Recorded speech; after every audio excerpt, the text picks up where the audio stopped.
golaha dowladda federaalka ee dalka Soomaaliya ayaa kulan magaalada Muqdisho ay ku yeesheen waxa ay kaga doodeen sidii maamul loogu sameyn lahaa deegaanada cusub ee dhawaanahan laga qabsaday ururka Al-Shabaab.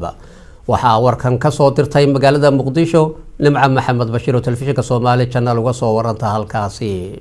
xubnaha golaha wasiirada xukuumadda Soomaaliya oo isugu yimid kulankoodii caadiga ah ayaa ka dooday qodobo dhowr oo ay kamid ahaayeen maamul sameynta gobolada iyo degmooyinkii ay dhawaan dawladdu kala wareegtay xarakada Al-Shabaab. waxaana kulanka uu shir gudoominayay Ra'iisul Wasaare Cabdiweli Sheekh Axmed markii uu soo dhamaaday warbaahinta uga warbixiyay afayeenka xukuumadda Ridwaan Xaaji Cabdiweli. golaha wasiirada dawladda Soomaaliya oo uu shir gudoominayay Ra'iisul Wasaaraha Soomaaliya Cabdiweli Sheekh Axmed Maxamed waxa ay maanta aad iyo aad uga doodeen maamulada iyo sameynta maamulada iyo degmooyinka dalka.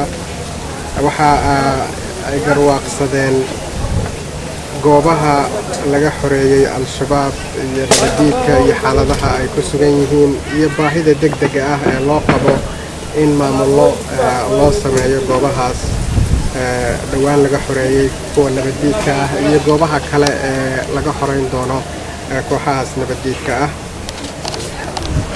golaha wasiiradu waxa ay go'aansadeen in wasaaradda arrimaha gudaha ee dalka Soomaaliya ay u xil saaran tahay sahlidda maamul u sameynta gobolada dalka iyo degmooyinka iyadoo maaragtay soo jeedinta arrintaas la xiriirtana ay u soo bandhigayso golaha wasiirada marka ay go'aan ka qaadanayaan. marka arrimahaasna runtii waxay ahayd arrin aad iyo aad muhiim u ah. Nimca Maxamed Bashiir, Soomaali Channel, magaalada Muqdisho.